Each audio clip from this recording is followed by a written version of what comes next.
السلام عليكم. بسم الله الرحمن الرحيم. الحمد لله رب العالمين والصلاة والسلام على سيد المرسلين وعلى آله وصحبه أجمعين ومن تبعهم بإحسان إلى يوم الدين. أما بعد. Chers frères et sœurs, c'est toujours un plaisir de vous retrouver ici avec Dieu. Surtout que généralement nos interventions c'est toujours de la même tranche horaire. Vous avez remarqué, c'est toujours après 22h30. Là, quand on commence vraiment à avoir sommeil, c'est là que j'interviens. Donc c'est bien.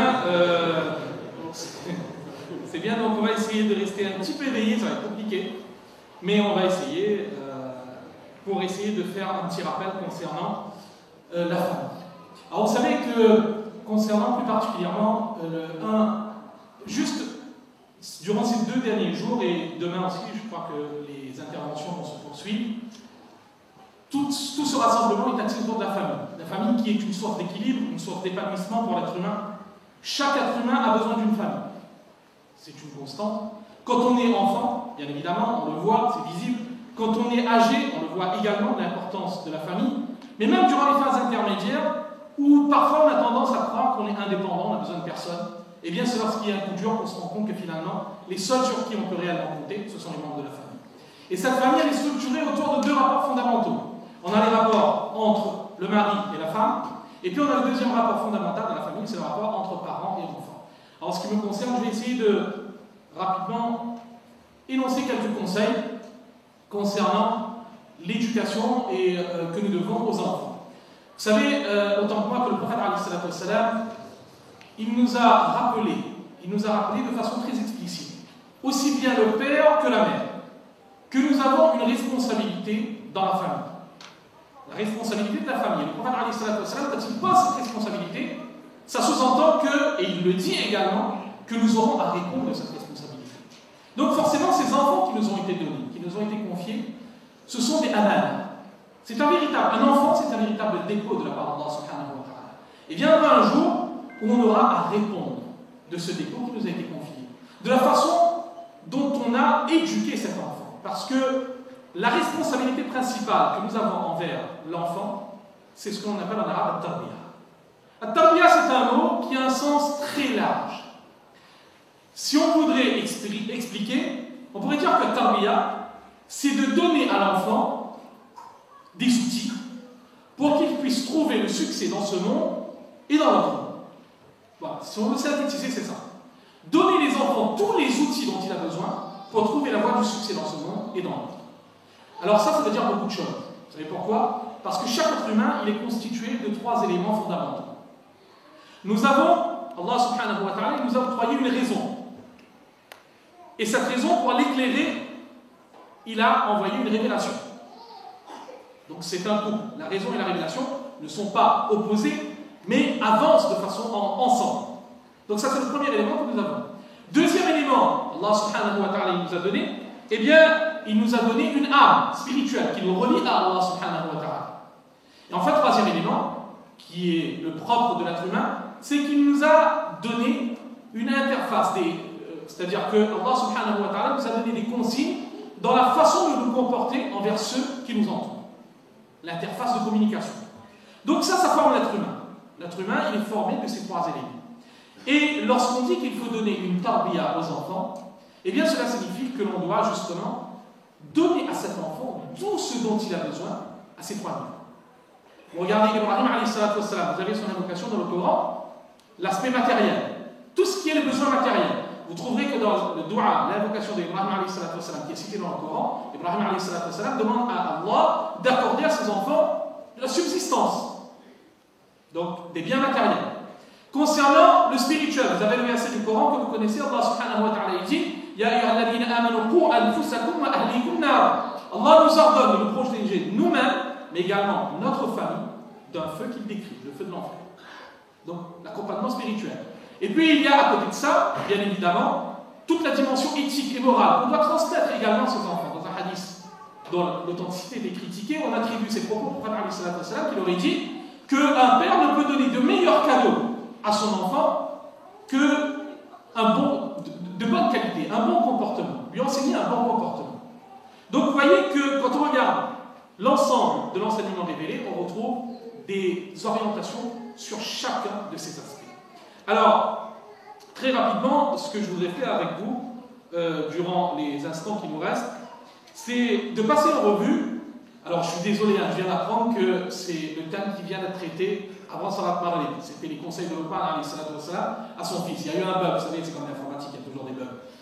Alors il y a eu un petit bug, moi aussi j'avais travaillé là-dessus, j'avais préparé, donc ce que je vais faire, je vais reprendre un peu les conseils, mais on va essayer de les traiter un petit peu différemment parce que finalement dans le Coran, c'est le passage le plus long et le plus détaillé probablement que nous avons et qui nous donne des clés très importantes dans l'éducation que nous avons à fournir à nos enfants, de cette tarbiya que nous avons à fournir à nos enfants. Je ne vais pas faire le tafsir détaillé de tout le passage, c'est pas possible, le temps est extrêmement limité. Juste prendre des points, des versets, des passages, et essayer de voir avec vous ce que les savants ils ont extrait à partir de ces passages. Le premier point que je voudrais rappeler, alors je suis vraiment désolé s'il y a des répétitions par rapport à ce qui a été dit, mais de toute façon, le rappel est toujours bénéfique. Donc, Inch'Allah, à partir du moment où c'est la parole de Dieu, c'est pas nous, ce ne sont pas mes propos, je ne fais que transmettre ce que les savants nous ont dit. Inch'Allah, il y aura toujours un bénéfice pour chacun d'entre nous, pour en prendre. Alors, la première chose, le premier point sur lequel je voudrais insister, c'est, avant même d'en venir au contenu, c'est sur la forme de l'éducation. Comment cette éducation doit être transmise. Si vous prenez le passage coranique qui traite de l'histoire de Luqman alayhi salam, vous verrez qu'à chaque fois, Luqman alayhi salam, en s'adressant à son fils, il emploie une formule qui exprime son amour, son affection. Ya bunayya, oh mon fils, oh mon cher fils, oh mon fils. Vous prenez chacun des versets et vous verrez que c'est une constante. À partir de là, les savants, ils insistent sur le fait que dans l'éducation, dans la forme de l'éducation que l'on donne à son enfant, il est essentiel de montrer depuis le plus jeune âge à son enfant qu'on l'aime, qu'on est attaché à lui, que tout ce qu'on est en train de lui communiquer, c'est pour son bien. Il faut que cet enfant, depuis le plus jeune âge, il assimile, il intériorise ce fait que ses parents ne sont pas ses ennemis, ses opposants. Ses parents, ce sont ses meilleurs amis. Et pour cela, eh bien, il faut l'exprimer. Et ça, c'est ce que le prophète alayhi salatu wassalam faisait. Vous connaissez l'histoire. Une fois, le prophète alayhi salatu wassalam, il avait pris un de ses petits-fils qui était venu auprès de lui. Et il l'a embrassé. Il a manifesté l'attachement et l'amour qu'il avait pour son petit-fils. Et il y a un compagnon qui est là.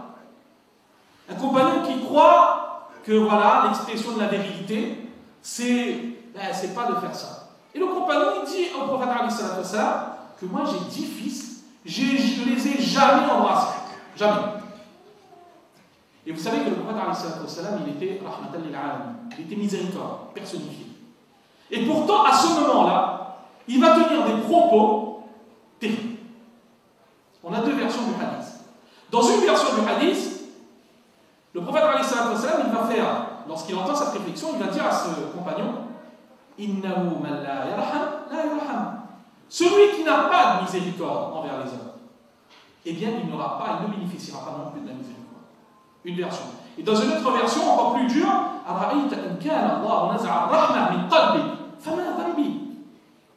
vois-tu si Allah il a extrait la miséricorde et l'amour de ton cœur, que puis-je faire moi?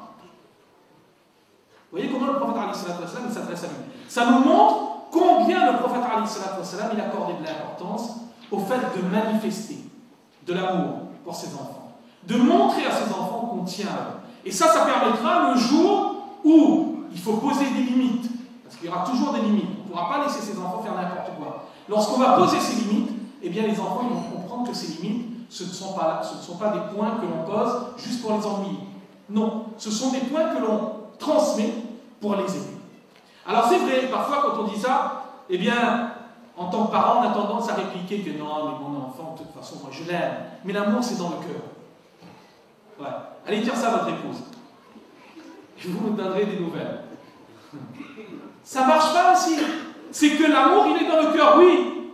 Mais l'amour, le prophète alayhi salatu wassalam, il nous a enseigné qu'il faut le manifester. Et surtout que l'enfant, c'est particulièrement important pour l'enfant. Parce que l'épouse, elle réclame l'expression. L'enfant, lui, il est silencieux, il ne dira jamais rien. Mais attention, viendra un jour, le risque, c'est que viendra un jour où lorsque nous aurons besoin qu'il exprime de l'amour pour nous, il sera aux abonnés d'absence. Attention, je ne cautionne pas cette dérive. Mais c'est juste que l'on comprenne que ce que nous faisons entraîne des conséquences. Pas aujourd'hui, pas demain, peut-être dans 5 ans, peut-être dans 10 ans. Et ça, il faut y penser. Donc ça, c'est le premier point sur lequel je voulais dire quelques mots. Deuxième enseignement, quand on regarde les conseils de Luqman, la première chose sur laquelle il met l'emphase, la tushrik billah. Il dit à son fils, n'associe rien ni personne à Allah, sur le tawhid. Alors on aurait pu se dire que oui, mais généralement dans le discours, quand on veut parler de Dieu, quand on fait un exposé sur Dieu, la première chose sur laquelle on met l'emphase, généralement, c'est sur quoi? Sur l'existence de Dieu, que Dieu il existe. Luqman, il ne parle pas de l'existence de Dieu. Il parle de l'unicité de Dieu. Vous savez pourquoi? Parce que le véritable risque pour l'enfant qui grandit dans une famille musulmane, c'est pas vraiment qu'il remette en question l'existence de Dieu. C'est plutôt qu'il se prenne plus qu'un Dieu. Vous savez, l'enfant quand il est petit, ça va être ses jouets. Après, quand il va grandir, ça va être les joueurs de foot pour les garçons. Ça pourra être autre chose pour les filles.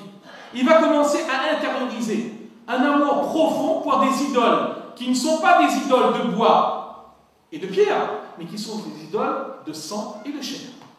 Et ça, le risque, il est terrible. Ce risque, il est terrible. Et c'est pour cette raison, donc, qu'il est essentiel que dès le plus jeune âge, on apprenne à l'enfant que le seul qui mérite vraiment qu'il s'attache à lui, c'est son Créateur, c'est Allah subhanahu wa ta'ala. La tushrik billah. Alors, j'ouvre une petite parenthèse ici, c'est que parler à ses enfants, c'est très bien. Le Luqman, il discute avec son fils. Oui. Mais n'oubliez pas que l'enfant, c'est un imitateur né. Vous voyez? L'enfant, plutôt que de vous écouter parler, ce qu'il va retenir de vous, c'est ce qu'il voit de vous. Si durant toute votre vie, vous exprimez devant lui que ce qui compte, c'est l'argent, c'est les loisirs, c'est le plaisir, et que Dieu, finalement, c'est quand il reste un peu de temps le week-end. Vous pouvez faire tous les discours de la terre pour lui, ce qu'il va retenir, c'est ce qu'il a vu de vous. Vous savez, parfois, comme Cheikh Rachid disait hier, quand on est dans le fameux rituel canapé, en train de regarder les séries télévisées qui nous pourrissent l'esprit, et que nous, on est assis, en train de regarder les séries télévisées, on a besoin d'un peu de tranquillité, allez, va prier là. Va prier, t'as pas prié. Et que lui, il ne voit qu'on ne prie même pas. Ce qu'il va retenir, c'est quoi? C'est que finalement, la religion, c'est juste pour donner un peu de tranquillité à mes parents. C'est tout. Donc, faire extrêmement attention à ça, c'est toujours ramener le tawhid dans la vie de l'enfant. Troisième élément qu'on peut retenir de ce passage coranique, c'est que le prophète, il ne se contente pas de donner des conseils. Il a une pédagogie profonde. Regardez, lorsqu'il a dit à son fils, la tushrik billah, juste après, il ajoute quelque chose. Inna shirka la dhulmun adhim. Il explique le pourquoi de la chose. Ça aussi, c'est souvent une faiblesse dans notre éducation. Il explique à son fils que le fait d'associer à Dieu, c'est la plus grande des injustices que tu puisses faire. Il explique. Et ça aussi, donc, comme je l'ai dit, c'est un manquement souvent. C'est qu'on donne des ordres. La maison souvent se transforme en un camp militaire. Je parle souvent des pères, parce que c'est souvent le cas, le père qui donne des ordres, la maman qui écoute et le père qui donne des ordres. Donc on arrive, ça, tu as fait des devoirs, tac, tac, tac, on a toute la liste, et finalement c'est un peu comme dans un tribunal ou un camp militaire. Il n'y a pas beaucoup d'explications, pas beaucoup de pédagogie. Le problème c'est quoi? C'est que cet enfant, il va peut-être pratiquer. Ce qu'on va créer, c'est un parfait schizophrène. Devant nous, il sait que, qu'est-ce qu'on a envie de voir? Quelqu'un qui est droit, qui respecte. Devant nous, il va être ainsi. Et dès qu'on tourne le dos, il va mener sa vie. Pourquoi? Parce que pour lui, il ne voit pas l'intérêt de suivre ce qu'on lui a inculqué. Et le Luqman, il met l'emphase là-dessus. Il met l'emphase, il explique. Et surtout, regardez comment il explique. La sagesse, c'est pas pour rien qu'on appelle Luqman le sage. Regardez la sagesse. L'un des sentiments que les enfants ils connaissent le mieux, c'est quoi? L'injustice. Vous prenez votre enfant quand il vous ramène des bulletins. Et qu'il y a un bug, justement, il y a toujours un bug. Vous lui dites, mais c'est quoi ça? Vous savez, le discours il est pris. Non, mais en fait, le prof il arrive tout le temps en retard, il n'explique jamais rien, il part 20 minutes avant l'heure, et il nous a collé un devoir surprise. C'est pas de ma faute. C'est pas de ma faute, j'ai rien fait. Voilà, maintenant, ça c'est pareil. Et lorsqu'il y aura un autre problème, l'ami, ils se sont battus. Ah non, mais c'est lui qui a commencé, il m'a regardé de travers, je pouvais. Toujours la faute des autres. L'injustice, l'enfant il le sait. On lui dit quelque chose, ah non mais ça c'est injuste. Et le Luqman, il emploie ce sentiment d'injustice que l'enfant connaît si bien. Et il lui explique que la pire des injustices, c'est d'associer à Allah Lui qui t'a tout donné, qui a fait de toi ce que tu es, tu associes quelqu'un d'autre ou autre chose à lui. Donc regardez la pédagogie de Luqman alayhi salatu wassalam. Ensuite, Luqman alayhi salatu wassalam, il poursuit. Il a expliqué à son enfant, il a rappelé à son enfant l'importance du tawhid. Juste après, ce que l'on retrouve dans son éducation, c'est dans l'éducation qu'il transmet, c'est l'amour d'Allah. Faire aimer son enfant Allah. Il développe l'amour d'Allah dans le cœur de son enfant.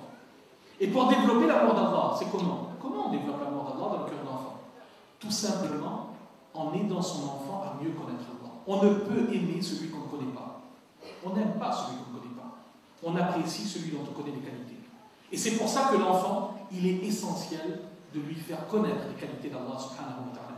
Et Luqman alayhi salatu wassalam, il va mettre en avant deux qualités, deux attributs de perfection d'Allah subhanahu wa ta'ala. L'omniscience, l'omnipotence. Qu'Allah, il sait tout, Allah, il est capable de tout. Luqman alayhi salatu wassalam, dans le verset, et les savants ils nous disent que regardez la profondeur de l'enseignement de Luqman alayhi salatu wassalam. Vous savez, l'ignorance. L'ignorance, lorsqu'on est confronté à l'ignorance, généralement on peut le rattacher à quatre raisons, quatre motifs. Quand on ne détient pas une information par rapport à quelque chose, soit c'est parce que cette chose, elle est tellement minuscule qu'elle reste invisible. On ne peut pas la voir. Première cause d'ignorance. Deuxième cause d'ignorance, c'est que la chose, elle peut être visible, mais elle se trouve derrière un obstacle. Vous me demandez là, qu'est-ce qu'il y a derrière ce mur? Je réponds, je vais vous répondre. Il y a un obstacle. Troisième cause d'ignorance, c'est parce que la chose, elle se trouve trop éloignée. Là, qu'est-ce qui se passe à l'extérieur à 2 km? Je ne sais pas. Je ne peux pas savoir. Et enfin, quatrième cause, c'est parce que la chose en question se trouve dans un environnement privé de lumière. Lorsqu'il n'y a pas de lumière, même s'il y a quelque chose juste à côté de moi, s'il fait noir, il fait sombre, je ne peux pas le voir. Luqman alayhi salatu wassalam, lorsqu'il a besoin d'expliquer l'omniscience d'Allah, il explique à son fils que ces quatre limites, Allah subhanahu wa ta'ala, il ne les connaît pas. Ya bunayya, innaha in takum mithqala habbatin min khardal. Même s'il s'agit d'une chose qui aurait le poids d'un grain de moutarde, minuscule. D'accord? Fatakun fi sakhra, et qui se trouverait au milieu d'une pierre, dans une pierre, cachée par un obstacle. Aw fi samawat, ou bien dans les cieux, très éloigné. Aw fil ard, ou bien au milieu de la terre, là où il n'y a aucune lumière. Ya'ti biha Allah. Allah, il en est informé, et Allah le produira, l'amènera le moment venu. Vous voyez? Luqman alayhi salatu wassalam, il explique à son enfant comment la connaissance d'Allah n'est pas limitée par les limites que nous connaissons. Et surtout comment le pouvoir d'Allah, à partir du moment où Allah il est informé, eh bien il jugera en conséquence. Et ça, là aussi, c'est un enseignement essentiel. Pourquoi? Parce que la conscience qu'on a besoin de développer chez nous, mais également chez les enfants, cette conscience, elle repose justement sur ces deux piliers.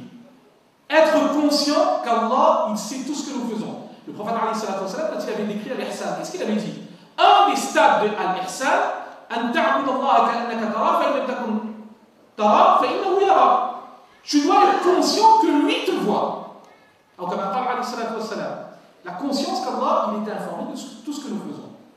Et au-delà, à partir du moment où on est informé qu'Allah, il sait tout, eh bien on sait qu'Allah, il va nous juger par rapport à ce que nous faisons. Donc l'enfant, depuis petit, il arrive à comprendre que même s'il pourra tromper tout son petit monde autour de lui, mais il y a un être qui ne pourra jamais tromper, jamais. C'est son Créateur, Allah subhanahu wa ta'ala. Donc apprendre à aimer Allah subhanahu wa ta'ala. Ensuite, Luqman alayhi salatu wassalam, il donne un autre conseil à son fils. Ya bunayya aqimi s-salat. Ô mon fils, accomplis la prière. La prière, c'est la colonne vertébrale de toutes les religions révélées. Vous prenez n'importe quel message révélé et vous trouverez d'une façon ou d'une autre que ce message contenait la prière. Et cette prière, elle fait partie de notre dîme également, de la révélation qui nous a été transmise, à un point tellement essentiel que dans le Coran, on a un passage du Coran où Dieu, lorsqu'il parle de la prière, vous savez quel terme Allah subhanahu wa ta'ala emploie? Iman. Wa ma kana Allah liyudhi'a imanakum. Dieu ne perdra pas votre foi. Vous prenez n'importe quel commentaire du Coran et vous verrez qu'ici, il est question de la prière. Allah subhanahu wa ta'ala, il qualifie la prière de iman. Et ça va exactement dans le même sens. Le prophète alayhi salatu wassalam l'a confirmé en disant que le signe le plus visible de distinction entre le musulman et le non-musulman, c'est quoi? La Le salat, le fait de ne pas prier. Donc la prière, c'est quelque chose d'essentiel. Alors Luqman alayhi salatu wassalam, il met l'emphase sur la prière. Pourquoi cet enseignement de la prière, il est aussi important? Et regardez, dans notre dîme, le prophète alayhi salatu wassalam, quand vous regardez le hadith, le prophète alayhi salatu wassalam, la pratique rituelle qu'il nous ordonne d'inculquer à l'enfant, à l'âge de 7 ans, ce n'est pas le jeûne. Ce n'est pas le jeûne, c'est la prière. Mourou awladakum bis-salah. À l'âge de 7 ans, c'est la prière qu'il faut ordonner aux enfants. Vous savez pourquoi? Imaginez juste notre attitude durant la prière. Qu'est-ce qui se passe durant la prière? Durant la prière, on a des limites concernant le regard. On doit, dans la mesure du possible, garder le regard baissé. On ne doit pas penser à n'importe quoi. Alors c'est vrai, je dis bien, ça c'est la théorie. En pratique, on le sait bien, c'est durant la prière que tout ce qu'on avait oublié, ça revient à l'esprit. Je vais raconter la dernière fois, il me semble ici même, l'histoire d'Abu Hanifa sur ce sujet. Abu Hanifa, alors je répète juste l'histoire, Abu Hanifa, il y avait quelqu'un qui avait dissimulé un peu d'argent, il n'arrivait plus à en retrouver. Alors il va voir Abu Hanifa, il dit, t'as pas une technique, toi, qui a toujours réponse à tout, t'as pas une technique pour m'aider là, pour retrouver mon argent? Abu Hanifa lui dit, bien sûr, j'ai une technique, tu vas faire 2 rak'at de prière et tu invoques Allah subhanahu wa ta'ala. Et Inch'Allah, tu retrouveras. La personne s'en va, il revient quelques jours après, Abu Hanifa lui dit, alors, qu'est-ce qui s'est passé? Et là, il dit que, effectivement, t'as vraiment réponse à tout, ça marche. J'ai pu retrouver l'argent. Abu Hanifa lui dit, non, c'est pas ça qui m'intéresse. T'as fait ce que je t'ai dit? Il dit, en fait, il n'y avait même pas besoin. Parce que dès que j'ai commencé la prière, je me suis rappelé tout de suite où c'était. Je suis parti. Une femme lui dit, ben, c'est exactement ça qu'il fallait pas faire. Là, c'est Shaitan qui est venu te rappeler où ça se trouvait. Parce qu'il ne voulait pas que tu pries. Shaitan, c'est ça son travail. C'est dès qu'on commence à prier, il commence le film de la journée. Depuis le matin, les comptes du magasin, tout. À ce moment. C'est le moment le plus serein pour essayer de se rappeler tout ce qui se passe dans la journée. Mais malheureusement, ça ne doit pas être ainsi. Le prophète alayhi salatu wassalam, qu'est-ce qu'il nous enseigne? Que la prière, c'est un moment d'échange privilégié avec Allah subhanahu wa ta'ala. C'est le moment durant la journée où nous avons l'exclusivité d'un dialogue avec Allah. Vous imaginez le créateur de l'univers qui nous répond. La prière est un obstacle, nous empêche contre tout ce qui est, contre toute forme de perversion et de turpitude. Alors parfois, quand on lit ce verset, on est un peu troublé. On se dit, mais nous, on fait la prière, on prie. Et pourtant, les péchés sont là. Alors sachez, mes frères et sœurs, que la parole d'Allah n'est que vérité. Si tout en priant, on continue à être plongé dans les péchés, il n'y a pas d'autre solution. L'équation est très simple. C'est que ce que nous faisons n'est pas digne d'être appelé prière. C'est tout. Parce que le Coran nous dit, Inna as-salata tanha. Allah, il affirme, la prière nous empêche de tomber de façon répétée dans le péché. Si on continue, ça ne veut pas dire que quand on priera, il n'y aura plus de péché. C'est juste que s'il n'y a pas de changement dans notre vie, c'est qu'il va falloir travailler encore un peu plus sur la prière. Et cet enfant, si depuis le plus jeune âge, on prend la peine de lui inculquer la valeur de la prière, l'importance de la prière, Inch'Allah, lui, quand il grandira, il deviendra une manifestation vivante, une expression vivante de ce passage coranique. Vous savez, c'est un peu comme ce que les spécialistes ils disent, les spécialistes de la conscience humaine, ils nous disent que il y a toute une dimension d'intelligence que l'on appelle l'intelligence motrice. Vous savez, c'est cette intelligence motrice qui est, on va dire, alimentée par la pratique. Purement des réflexes. Lorsqu'on se trouve dans une situation donnée, on a des réflexes qui reviennent. C'est comme quand on a appris à monter à vélo, généralement on n'oublie pas. On a appris à nager, si on nous jette dans l'eau, même 10 ans après, on n'a pas nagé, on va pouvoir nager. Parce que c'est inculqué, c'est gravé dans notre intelligence motrice. Imaginez que si on arrive à faire passer les gestes de la prière dans l'intelligence motrice de l'enfant. Ça veut dire que lorsqu'il sera confronté à un acte de désobéissance, son premier réflexe, ça va être de se protéger pour Allah subhanahu wa ta'ala. C'est pas formidable ça? Ça, c'est ce que Luqman alayhi salatu wassalam nous enseigne. Je poursuis parce qu'on touche bientôt à la fin. Luqman alayhi salatu wassalam, autre conseil qu'il donne à son fils, wa'mur bil ma'ruf wa nahy 'anil munkar. De faire le amr bil ma'ruf nahy 'anil munkar. De conseiller le bien et de condamner le mal. Là aussi, c'est une constante. On retrouve dans tous les messages révélés. Dans notre dîn à nous, Allah subhanahu wa ta'ala le dit dans le Coran, présente cela comme une caractéristique des croyants. La caractéristique du croyant, c'est qu'on est là pour essayer de réformer positivement la société. Eh bien, Luqman alayhi salatu wassalam ne limite pas seulement aux adultes ce devoir. Il enseigne ça à son fils. Et pourquoi c'est important? Notamment pour 2 raisons. Premièrement, Parce que cet enfant, quand on inculque de propager le bien, il va devenir une force de proposition positive. Plutôt que d'être un acteur, d'être un suiveur, quelqu'un qui subit l'influence de ses amis. Vous connaissez combien l'influence, elle peut être néfaste. Le prophète alayhi salatu wassalam, il disait Al-mar'u ala dini khalilihi. Le prophète alayhi salatu wassalam, il emploie un terme très fort, que l'être humain, il suit la religion de son ami. C'est vous dire l'influence que peut avoir l'environnement, nos amis, sur nous. Eh bien l'enfant, plutôt que d'être toujours dans le rôle de suiveur, il va devenir un acteur de sa vie. Mais ce n'est pas seulement un acteur de sa vie. Il va devenir un acteur qui va essayer de changer son environnement proche. Et ça nous amène à la deuxième conséquence, c'est qu'à partir du moment où il travaille sur son environnement, eh bien ça va lui profiter lui-même. Lui-même. Parce qu'il aura des amis qui seront là pour le conseiller lorsque ça va. Plutôt que d'avoir des amis qui vont le pousser à prendre la première cigarette, le premier joint, tout ce qu'on veut, il aura des amis que lorsqu'il pourra être tenté à tomber dans le péché, qui seront là pour lui dire non mais attends, non, on s'était dit que ça on laisse tomber. Et ça c'est pourquoi, c'est par quel moyen? Par le amr bil ma'ruf nahy anil munkar. Bien évidemment l'enfant il le fera ça dans ses mois, lui il ne va pas faire un grand débat, une grande théorie, une conférence, un rassemblement. C'est dans la vie de tous les jours avec ses amis, parfois des petits conseils qui peuvent tout changer.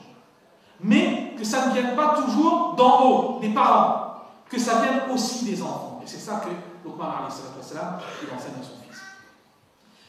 Autre enseignement, il dit à son fils wasbir ala ma asabak. Fais preuve de patience par rapport à ce qui te touche. Il enseigne à son enfant encore une qualité essentielle dont l'enfant il aura besoin durant toute son existence. Le sabr, la patience. La capacité de résister face à la tentation, la capacité de supporter les difficultés qu'il y a dans la pratique de la religion et surtout la capacité de prendre sur soi lorsqu'on est éprouvé. Ça, c'est une qualité très importante qu'il faut inculquer à l'enfant. Alors, c'est vrai, il faut reconnaître que souvent, la patience, on l'inculque aux enfants. Mais malheureusement, de la mauvaise façon. Alors, je ne vais pas porter un jugement sur cet environnement que je ne connais toujours pas. Je vais parler toujours de la Réunion. La Réunion, chez nous, c'est comme ça. Donc, je vais vous aider comment c'est à la Réunion. La Réunion, vous savez, lorsqu'un enfant il rentre, après une dure journée d'école, généralement, il a des cours à la madrasa le soir. Eh bien, il doit faire la prière. La réaction typique des parents, c'est quoi? C'est « Ah, t'es fatigué, t'as mal à la tête. Ok, c'est bon. Fais vite tes devoirs et ensuite va te coucher. Tu prieras demain. » Non, en fait, ça devait être l'inverse.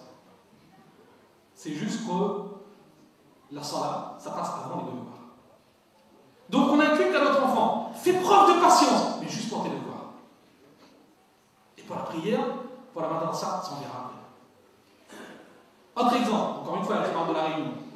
Aucun jugement sur ce qui se passe ici. Si vous voyez des similitudes, c'est purement fortuit. Donc, autre exemple, c'est que parfois l'enfant, donc il a un emploi du temps un peu chargé, et on sait que voilà, c'est samedi, il faut partir à la madrasa, les cours à l'école coranique, etc. Il n'a pas trop envie parce que bon, c'est toujours compliqué. Et il vient nous voir, et on ne trouve rien de mieux à faire que lui dire que ok, c'est bon, on est fin du mois. Ben, tu restes à la maison. Et l'enfant en réaction, oui, mais je dirais quoi à l'obstacle? Ah, tu lui dis, tu étais fatigué, tu avais mal à la tête. Et qu'est-ce qu'on enseigne à nos enfants? Que la solution à tous ces problèmes, c'est mentir. Indirectement, c'est ce qu'on est en train de dire à cet enfant. Que quand tu as un problème dans la vie, il suffit de mentir. Et après, quand il va grandir, ça va devenir une plaie pour la sécurité sociale. Parce qu'il y aura les arrêts maladies qui vont s'aligner. Mais ça commence très tôt, ça. Ça commence très tôt. Donc, il faut faire extrêmement attention. C'est que, encore une fois, on lui montre de faire preuve de patience pour autre chose. Mais dès qu'il y a des choses de la religion, là par contre, tu es trop fatigué. Eh bien, Luqman alayhi salam, lui, son enseignement, et c'est pas seulement l'enseignement de Luqman alayhi salam, c'est l'enseignement du prophète alayhi salam, c'est qu'il faut toujours mettre en avant ce qui est le plus important. Et enfin, je vais conclure là-dessus. Le dernier verset, Luqman alayhi salam, il va donner un certain nombre de conseils, cette fois-ci sur le comportement à adopter envers les autres. Luqman alayhi salam, il va donner essentiellement deux conseils. Respecter l'autre. Il dit à son fils, ne détourne pas ton visage des gens. Respecte ceux qui sont autour de toi. Le respect de l'autre. Et ensuite, il insiste également sur l'humilité. Ne fais pas preuve d'orgueil, que ce soit dans ton attitude, ta façon de marcher, ta façon de te comporter, ta façon de parler. Fais preuve d'humilité. Donc, Luqman, il met donc l'emphase sur ces deux éléments. Éliminer l'orgueil et respecter les autres. Et là aussi, ça va exactement dans le sens de ce que le prophète il nous a enseigné à nous. Le prophète, qu'est-ce qu'il disait? Al-Muslim, man salim al-nas, c'est ce qui est dans une version de Musnad Ahmad, man salim al-nas, min lisanihi wa yadihi. Que le véritable musulman, c'est celui dont les gens, dans une version, il parle des croyants, dans une autre version, il dit les gens en général sont à l'abri des méfaits de sa langue et de ses mains. Celui qui cause pas du tort aux autres. C'est ça qu'il faut également inculquer à ses enfants, le respect de l'autre. Et ensuite, de faire attention à travailler sur l'élimination de l'orgueil. Ça, c'est une maladie mortelle qui a causé la perte de l'Iblis, on ne va pas rentrer dans l'histoire, mais très important également que l'enfant, depuis son plus jeune âge, il apprend l'humilité. Il apprenne l'humilité. L'humilité qui est une qualité dont il aura besoin durant toute sa vie s'il veut se rapprocher de Dieu. Celui qui fait preuve d'humilité pour Dieu, Allah l'aide. Et surtout, une dernière chose, Luqman alayhi salatu wassalam, lorsqu'il donne cet enseignement à son fils, qu'est-ce qu'il lui dit? Inna Allah la yuhibbu kulla mukhtalin fakhur. Allah, pourquoi tu dois faire ce que je te dis? Parce que Allah, il n'aime pas le présomptueux qui est plein de vanité. Encore une fois, il explique le pourquoi, c'est ce qu'on a dit tout à l'heure, il explique le pourquoi. Mais en expliquant le pourquoi, vous savez qu'est-ce qu'il fait? Il ramène l'enseignement et l'éducation là où cette éducation n'aurait jamais dû quitter. La cause pour laquelle on éduque son enfant, c'est pour Allah et non pas pour la société. Et ça, c'est très important. C'est très important, vous savez pourquoi? Parce que souvent, encore une fois, dans nos attitudes, on a un enfant qui, par exemple, va venir à la mosquée pour prier avec des vêtements qui ne sont pas convenables. Notre réaction, c'est quoi? Ah non, mais ça ne fait rien. Tu vas prier, c'est bon. Alors que Dieu, qu'est-ce qu'il nous dit dans le Coran? Lorsqu'arrive l'heure de prier, il faut bien se vêtir. Ok, ça c'est une chose. Par contre, si ce même enfant, il veut venir avec ses vêtements avec lesquels il est venu à la mosquée, il veut venir à un mariage. C'est quoi la réaction? Non mais ça va pas ou quoi? Qu'est-ce que les gens vont dire? Que je ne peux pas vêtir mon enfant? Encore une fois, le message, il est limpide. L'enfant, ce qu'il va retenir, ce qui compte, c'est le regard des gens. Le regard d'Allah, il n'a que peu d'importance. Et bien, encore une fois, le prophète alayhi salatu wassalam, il a enseigné l'inverse. C'est de toujours ramener l'éducation pour Allah. Quand tu agis en bien, les conseils que je te donne, tu le mets en application pour Allah.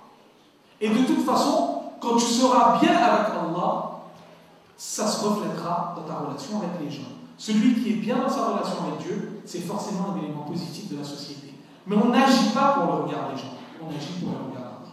Qu'Allah subhanahu wa ta'ala, désolé encore une fois s'il y a eu des répétitions, donc qu'Allah subhanahu wa ta'ala me permette moi-même d'abord d'appliquer ces quelques conseils, de nous permettre de profiter de la lumière du Coran et de devenir des parents modèles en gardant à l'esprit qu'un jour nous aurons à répondre de notre responsabilité, qui est une de nos responsabilités principales en tant que parents. Allah